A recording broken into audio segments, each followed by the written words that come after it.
जय हिंद बच्चों। आज हम कक्षा 7वीं के अंतर्गत विज्ञान पार्ट 2 प्राणियों में पोषण के अंतर्गत उसके क्वेश्चन आंसर करने वाले हैं। ये आपको पेज नंबर 21 पर मिल जाएंगे। पिछली बार मैंने आपको टेक्स्ट मैसेज दे दिया था, इस बार आप उसको एक्सप्लेन करके बता रहा हूँ। पहला ही जो हमारा क्वेश्चन है, उचित उचित शब्द रिक्त स्थानों की पूर्ति कीजिए। मानव में पोषण के मुख्य चरण, मानव में पोषण के मुख्य चरण कौन कौन से होते हैं। ठीक है, आप यहाँ पर ये जो पहला चरण है इसे बोलते हैं अंतर्ग्रहण। क्या बोलेंगे? अंतर्ग्रहण, पाचन, अवशोषण, स्वागीकरण और निष्कासन। सबसे लास्ट में यहाँ पे क्या आ जाएगा? निष्कासन। ठीक है, ये आपको यहाँ से यहाँ तक ये पहले के सभी पांचों, अंतर्ग्रहण, पाचन, अवशोषण, स्वांगीकरण और निष्कासन, ये आप लिख लीजिएगा। ठीक है, अब सेकंड पर आते हैं। सेकंड में मतलब ख, मानव शरीर की सबसे बड़ी ग्रंथि। तो मानव शरीर की सबसे बड़ी ग्रंथि का नाम होता है यकृत। क्या रहता? यकृत।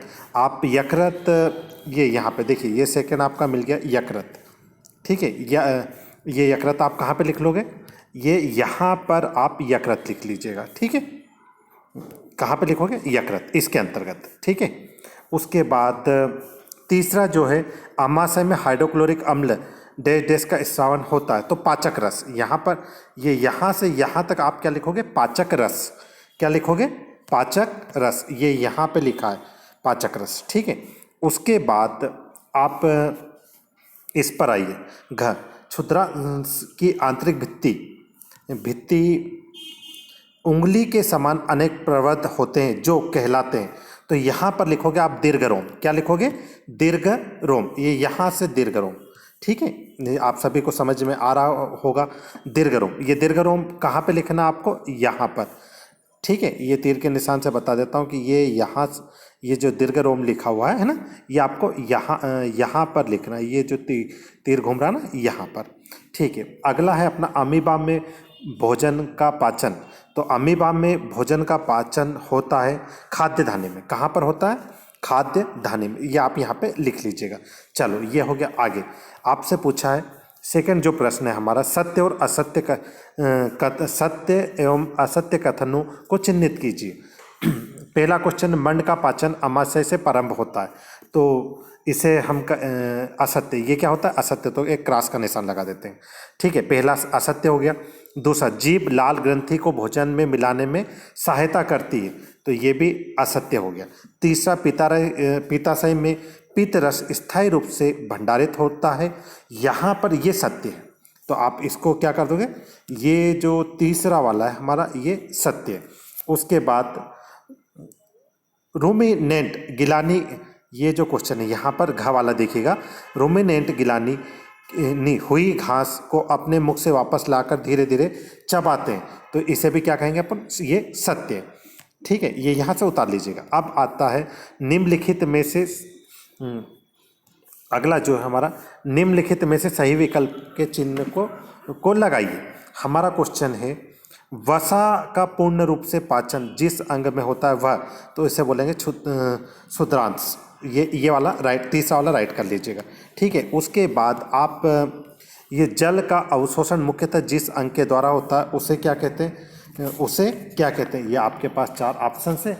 इसमें ये जो चौथा वाला बृहदान्त्र, इसे आप राइट लगा लीजिएगा, इस वाले को, है ना। ठीक है, इसके बाद हम आते हैं कॉलम मिलाइए। कहाँ पर आएगा? कॉलम मिलाइए। आपके पास चौथे नंबर क्वेश्चन में एक कॉलम ए दिया होगा और एक कॉलम बी।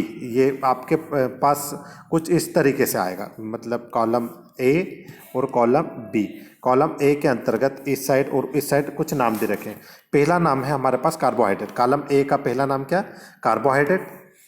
कार्बोहाइड्रेट, प्रोटीन और वसा, ये कॉलम ए के नाम है। कार्बोहाइड्रेट, प्रोटीन और वसा। कॉलम बी में आएगा आपको, ये कॉलम बी में यहाँ से वसीयम, ग्लिसरॉल और ये।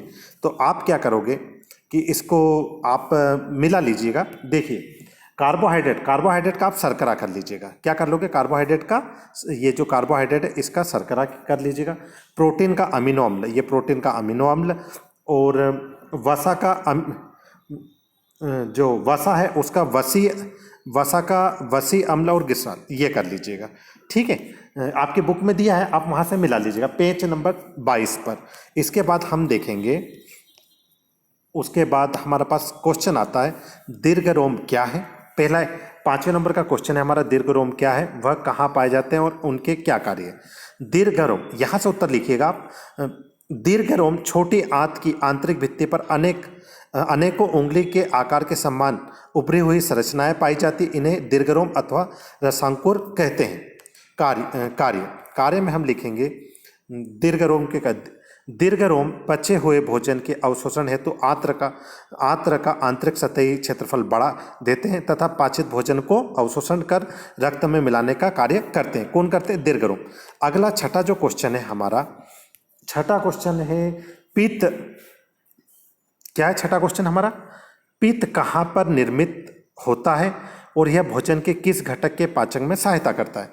हम इसको उत्तर में लिखेंगे पित्त रस का निर्माण यकृत में होता है। पित्त रस का निर्माण कहाँ पर होता है? यकृत। यकृत लाल भूरे रंग का शरीर की सबसे बड़ी ग्रंथि है। पित्त रस पित्ताशय नामक ग्रंथि से संग्रहित होती है और पित्त रस वसा की पाचन में महत्वपूर्ण भूमिका निभाता है। आइए क्वेश्चन नंबर 7वां देखते हैं। क्वेश्चन नंबर 7वां, उस कार्बोहाइड्रेट का नाम लिखिए जिसका पाचन रूमिनेंट, यहाँ पर ये लिखने में थोड़ी सी मिस्टेक हो गई, यहाँ पे रा कर दीजिएगा। रूमिनेंट द्वारा किया जाता है परंतु मानव के द्वारा नहीं, इसका कारण बताइए। ये रूमिनेंट यहाँ से यहाँ तक रूमिनेंट अथवा रोमंथी सेल्यूलोस नामक कार्बोहाइड्रेट का पाचन करते हैं, जबकि इसका पाचन मानव नहीं कर सकता। रोमंथी पशुओं में छोटी आंत और बड़ी आंत के बीच एक थैलीनुमा संरचना पाई जाती है जिसमें कुछ विशेष प्रकार के जीवाणु पाए जाते हैं। जीवाणुओं में सेलुलोज को पचाने की क्षमता होती है। जब देख, ये बहुत एक इम्पोर्टेंट, जीवाणु में सेलुलोज को पचाने की क्षमता होती है जबकि मनुष्य में जीवाणु के अभाव के कारण सेलुलोज को पचाने की क्षमता नहीं होती। तो ये क्वेश्चन 7 भी हो गया। क्वेश्चन 8 है क्या कारण है कि ग्लूकोज हमें तुरंत ऊर्जा देता है? आपने देखा होगा कि जब भी कोई बीमार होता है तो उसे ग्लूकोज की बोतल चढ़ाई जाती है।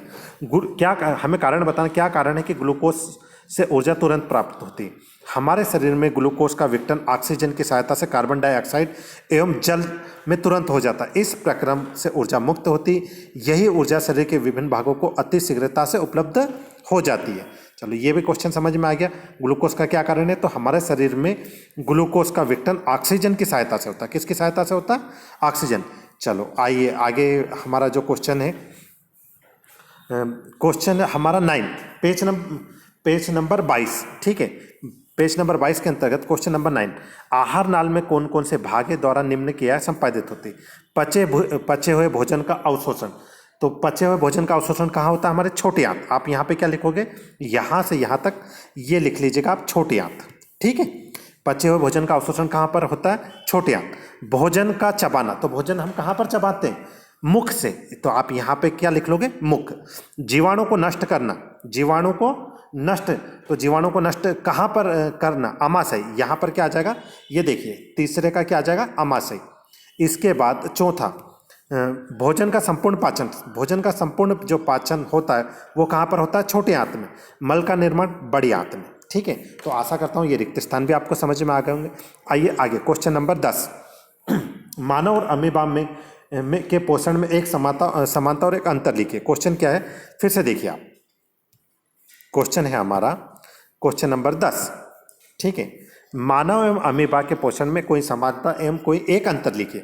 मानव और अमीबा के पोषण में एक समानता है, जटिल खाद्य सरल पदार्थों में परिवर्तन होता है। मतलब जटिल खाद्य सरल पदार्थों में परिवर्तित होता है और इससे ऊर्जा मुक्त होती है। और दोनों में अंतर यह है कि मानव में विकसित पाचन तंत्र पाया जाता है जबकि अमीबा एक कोष की जीव होने के कारण इसमें विकसित पाचन तंत्र का अभाव होता है। चलो आइए, क्वेश्चन नंबर 11। क्वेश्चन नंबर 11 में आपको कॉलम ए वही सही जोड़ी दे रखी है। क्या दे रखी है? सही जोड़ी। तो आपको कॉलम ए से कॉलम बी को मिलाना है। ये पेज नंबर आपके 23 पर है। तो सर्वप्रथम हमारे पास दी यहाँ पर लाल ग्रंथि। देखो पहले नंबर पर क्या दे रखा है हमारे पास? कॉलम ए में कहाँ पर देखोगे आप? कॉलम ए में देखोगे लाल ग्रंथि। तो लाल ग्रंथि जो होती है लाल रस स्रावित करती है। लाल ग्रंथि क्या करती है? लाल रस का स्रावित। ये देखिए कहाँ पर दे रखा है, ये तीसरे नंबर पे रहेगा। तो क का आप तीसरा हो जाएगा, क का ये आप इसे क नाम दे दीजिएगा, क से मिला लीजिएगा, ठीक है। उसी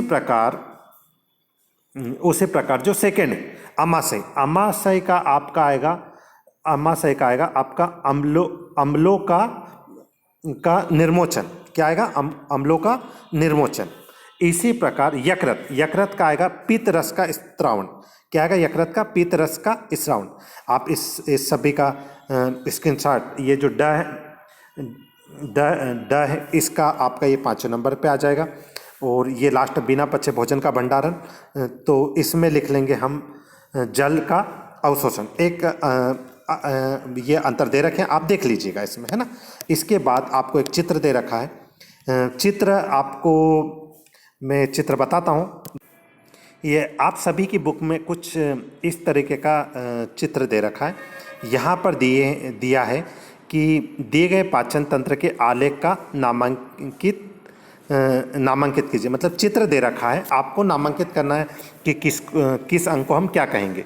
तो कुछ आपको एक चित्र बताता हूँ, उसके अंतर्गत आप देखेगा कि इसको क्या क्या नाम लिखना है। आइए देख, ये यहाँ पर देखिए कुछ इस तरीके का चित्र है। हमारा जो चित्र है वो यहाँ से शायद दे रखा है। आप इन सभी के नाम जो दे रखे हैं कि अमाशय, अग्नाशय, ये जो चित्र है आपको book number 13 page number, book में पेज नंबर 13 पर मिल जाएगा। आप उसको देखते हुए ये सभी नाम लिख दीजिएगा। चलो आइए देख, ऐसे मैंने आपकी सहायता के लिए ये 5 नाम यहाँ पर लिख रखे हैं कि अमाशय, पित्ताशय, यकृत, अग्नाशय, शूद्रांत, छोटे आंत, बड़े आंत, मलाशय, गुदा, ठीक है।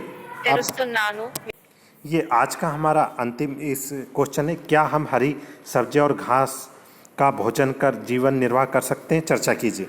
हरी सब्जियां और घास पर जीवन का निर्वाह संभव नहीं है, क्योंकि सब्जियों व घास से हमारे सभी आवश्यकता पोषक तत्व तो नहीं मिल पाते। कुछ पोषक तत्व तो अन्न, दाल व दूध आदि से भी प्राप्त होते हैं। अतः हरी सब्जियां, घास तथा अन्य खाद्य पदार्थों को भी हमारे भोजन में शामिल किया जाना आवश्यक होता है।